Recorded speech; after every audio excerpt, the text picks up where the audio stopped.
Halo, Assalamualaikum warahmatullahi wabarakatuh. Jumpa lagi dengan channel Rahmis Kelas. Apa kabar semua anak-anakku? 5C ataupun kelas 5 dimanapun kalian berada.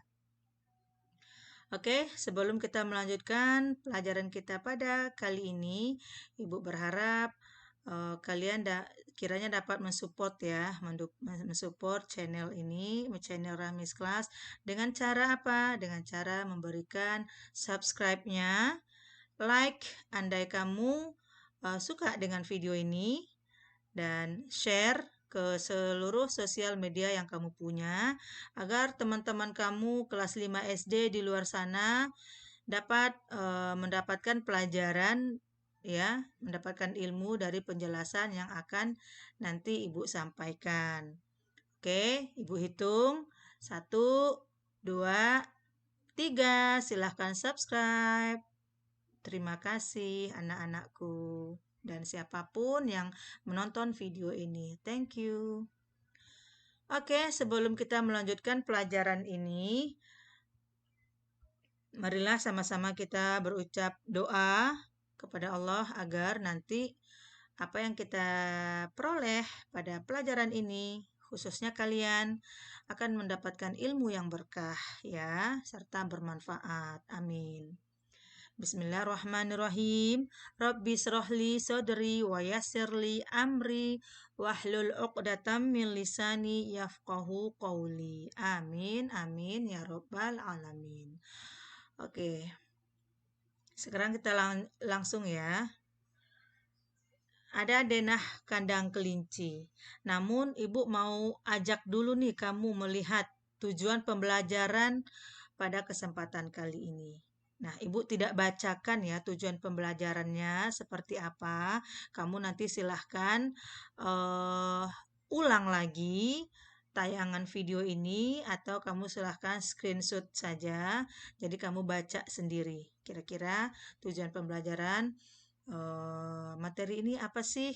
Apa sih yang harus kita dapatkan nantinya?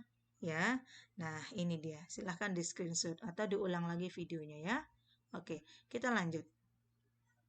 Di sini ada denah kandang kelinci. Seperti yang kemarin kita sudah sempat pelajari ya di pembelajaran sebelumnya bahwa Pak Rudi dia mempunyai kandang kelinci. Nah, ternyata Pak Rudi itu sebelum membuat kandang kelinci yang sebenarnya, Pak Rudi itu membuat denahnya terlebih dahulu. Nah, tujuannya untuk apa? Agar tata letak atau posisi-posisi kelinci itu nantinya diletakkan di tempat yang tersusun. Nah, ini dia contohnya. Di sini ada kotak-kotak ya. Di sini ada indukan A, indukan B, indukan C, tempat makan dan minum atau pakan dan minum, kandang pembesaran, pejantan, tempat pakan dan minum lagi, penampungan air seni, penampungan kotoran. Kenapa sih harus seperti ini? Nah, menurut kamu karena apa? Ya, pastinya agar eh kelinci-kelinci Pak Rudi ini nantinya tertata dengan baik ya. Seperti kotorannya bisa ditampung nih di satu tempat. Ya, ini kotoran ditampung satu tempat dan air seninya juga tidak kemana-mana. Jadi di samping rapi juga bersih ya. Nah, indukan A, indukan B, indukan C. Apa sih maksud dengan indukan? Itu adalah induk-induk kelinci ya.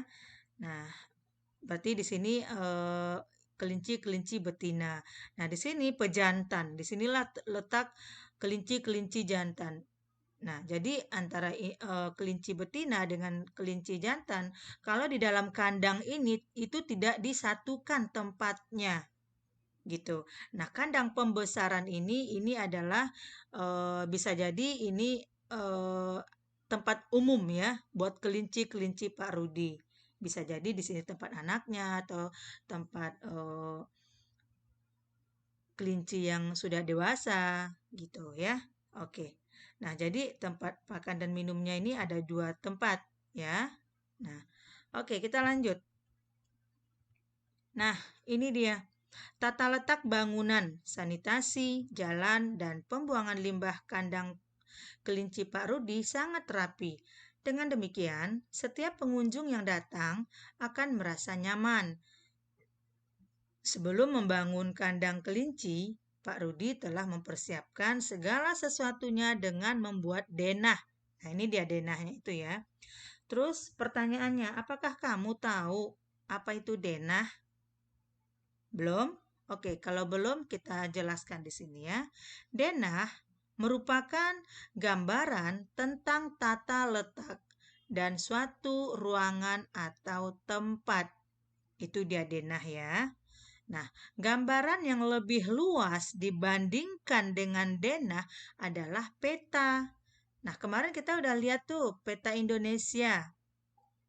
Ya, walaupun baru sedikit ya, belum begitu menguasai, yang pastinya kamu sudah tahu nih, oh itu peta, oh sekarang kita belajar tentang denah gitu ya. Peta merupakan gambaran dengan menggunakan skala tertentu mengenai suatu denah ya. Nah, ini dia. Pada pembelajaran sebelumnya, kamu sudah mengetahui luas dan letak wilayah Indonesia dengan menggunakan peta. Dengan peta, kita juga bisa mengetahui kondisi geografis negara Indonesia. Ya, geografis itu adalah bentuk letak atau bentuk posisi yang sebenarnya. Oke. Nah, kita lanjut. Nah, di sini kamu dituntut untuk mengamati, ya. Ayo mengamati. Nah, sekarang kamu disuruh nih untuk melihat-lihat, memikirkan tentang kondisi geografis Pulau Jawa ini, ya. Nah, ini dia. Amatilah peta pada pembelajaran sebelumnya. Tuliskan kondisi geografis wilayah Indonesia, khususnya kondisi geografis pulau-pulau besar di Indonesia. Ya, mungkin kalau kemarin kamu belum terlalu paham dengan bentuk peta atau penjelasannya, kamu silahkan lagi browsing aja ya. Sekarang banyak kok eh, apa tempat-tempat pembelajaran yang kita bisa peroleh di Google, di buku sumber buku yang lain, ya, di YouTube. Nah, sekarang silahkan kamu mengamati itu kembali dan sekarang kamu curahkan, tuliskan di sini. Nah, kira-kira bentuk geografis Pulau Jawa itu seperti apa sih berdasarkan peta yang kemarin sudah kita pelajari? Nah, untuk itu, di sini nih Pulau Jawa. Kira-kira kalau berdasarkan kondisi geografis Pulau Jawa, luasnya Pulau Jawa ini kira-kira berapa kilometer persegi? Terus batasannya laut dan daratan dengan apa? Nah, ya. Oke, untuk pertama ini Ibu bantu ya. Bantu kamu untuk mencari tahu. Nah, ini dia. Inilah tugas pengamatan kamu tadi sebenarnya, ya. Nggak apa-apa, Ibu kasih satu contoh, ya. Ini dia.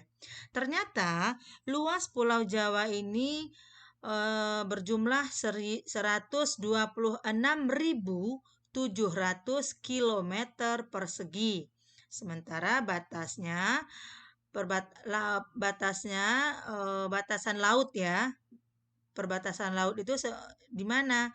Nah, batasannya Laut Jawa, Samudra Hindia, Selat Sunda, Selat Bali. Nah, inilah batasan-batasan laut yang ada di Pulau Jawa. Berbatasan dengan Laut Jawa, berbatasan dengan Samudra Hindia, berbatasan dengan Selat Sunda, dan berbatasan dengan Selat Bali. Itu kalau batasan laut. Kalau batasan daratan, Maka daratan Pulau Jawa ini berbatasan dengan Pulau Kalimantan, Pulau Bali, Pulau Sumatera, dan Selat Sunda gitu. Jadi Pulau Jawa itu kan ada utara, ada selatan, ada barat, dan ada timur. Seperti yang kemarin kita pelajari tentang arah ya. Nah, inilah batasan-batasan daratan yang ada di Pulau Jawa. Sekarang gimana keadaan alam di Pulau Jawa? Nah, keadaan alamnya di bidang ya, pantai dan laut atau nama-nama pantai dan laut yang ada di Pulau Jawa apa saja? Nah, ini dia.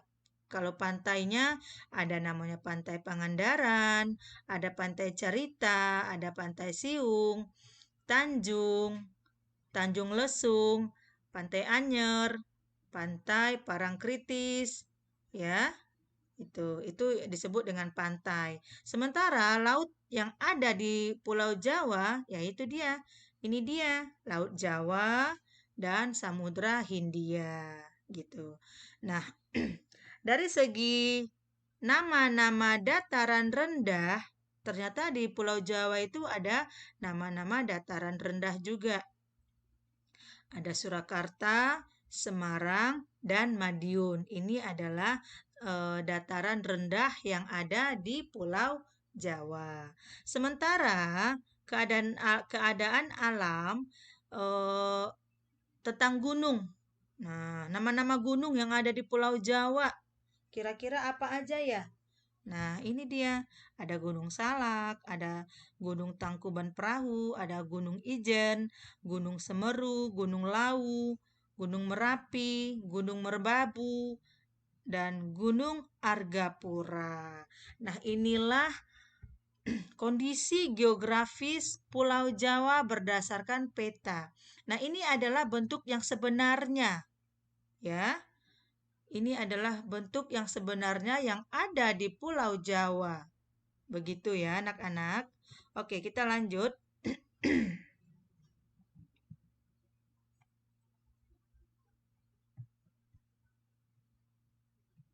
Oke, ini tadi ya. Oke, berarti ini yang pertama ini sudah kamu ketahui ya. Sekarang kita masuk ke pengamatan kedua untuk Pulau Sumatera. Pulau Sumatera ini juga termasuk pulau terbesar di Indonesia. Nah, akan tetapi Ibu tidak jelaskan di sini ya. Nanti kamu lihat saja dulu. Ini Pulau Sumatera, terus ada Pulau Kalimantan, ya. Terus ada Pulau Sulawesi, ada Pulau Papua dan Maluku, dan ada Pulau Bali dan Nusa Tenggara. Nah, setiap pulau yang tadi kita sampaikan, dia punya kondisi geografis yang berbeda-beda. Nah, ya, nanti apakah ini akan Ibu buat sebagai tugas buat kalian? Itu nanti akan Ibu sampaikan setelah video ini berakhir ya. Oke, sekarang ayo berdiskusi. Nah, setelah kamu mengetahui kondisi geografis pulau-pulau besar yang ada di Indonesia, buatlah kesimpulan kondisi geografis wilayah Indonesia secara umum. Oke, ini kita skip aja ya. Nah, ini ayo mencoba. Setelah kamu mengetahui kondisi wilayah negara Indonesia, sekarang giliranmu untuk mengetahui kondisi geografis wilayah tempat tinggalmu. Gambarkan ke dalam sebuah peta sederhana. Ya. Untuk mendapatkan data dan informasi yang akurat ini yang pasti ya. Kamu bisa melakukan pengamatan langsung dan bertanya kepada para pengurus RT, rukun tetangga, dan RW, rukun warga, ataupun tokoh masyarakat di wilayah tempat tinggalmu. Nah, sekarang karena keadaan COVID seperti ini, kita masih ini ya riskan ya untuk saling mengunjungi ya. Apalagi kita di luar Indonesia nih ceritanya ya. Nah, kalau misalkan kamu Ibu suruh membuat tugas seperti ini, pastinya nanti kamu akan bertanya ke pengurus RT setempat yang ada di tempat tinggal kamu. Atau kalau di sini namanya apa ya? Omdah ya. Nah, di sini bahasa Arabnya untuk RT itu omdah. Nah, sepertinya agak riskan ya. Mereka juga barangkali tidak bersedia ya menerima kita di rumahnya karena memang kondisi kita masih dalam keadaan COVID seperti ini ya. Jadi ini tidak usah kamu buat dulu. Nanti ada tugas yang akan Ibu berikan kepada kamu ya. Kita lanjut saja dulu. Nah, letak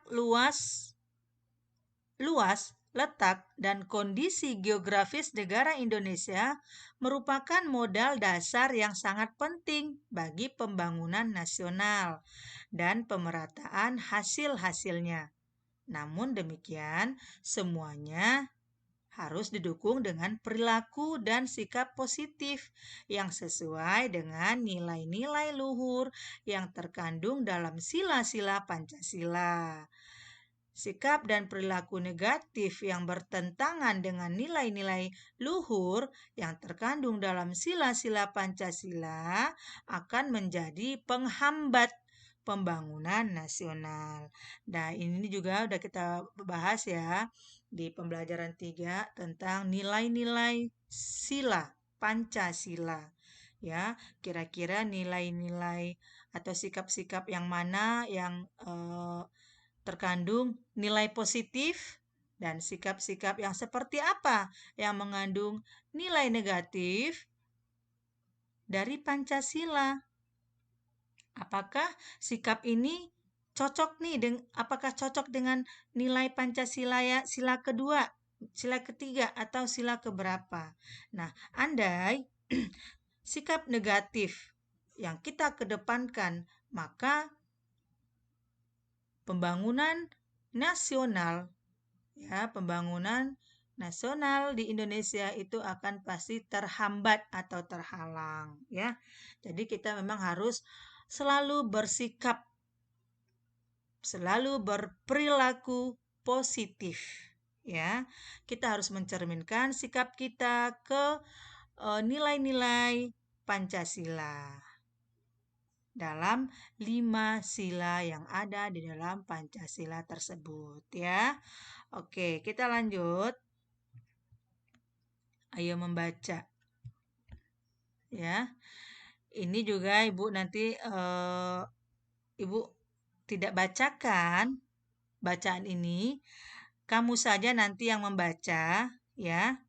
Hanya Ibu sedikit ingin menjelaskan bentuk gambaran yang ada di bacaan ini, di mana judulnya adalah gotong royong modal dasar pembangunan. Nah, nih, ini dia sesuai sekali dengan pembahasan sebelumnya tadi bahwa sikap atau perilaku yang positif itu akan menjadi modal penting, modal utama, modal dasar pembangunan nasional.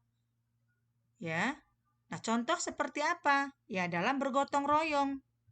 Nah, kamu bisa lihat Edo dan warga sekitarnya bergotong royong membuat satu bangunan ya. Di mana bangunan ini diperuntukkan untuk desa. ya, atau daerah setempat. Nah, dan dalam bergotong royong, kita tidak harus dan tidak boleh melihat siapa dia, bagaimana agamanya, dari suku mana dia, atau golongannya seperti apa, bagaimana rasnya atau warna kulitnya. Itu tidak boleh berlaku dalam sistem gotong royong, ya. Namanya Pancasila, namanya Indonesia Bhinneka Tunggal Ika. Walaupun berbeda-beda, tetap satu. Tetap kita bergotong royong, tetap kita bekerja bersatu padu untuk melaksanakan semua kegiatan-kegiatan yang bersifatnya umum, ya. Jadi gotong royong sesuai dengan sila keberapa, yo anak-anak?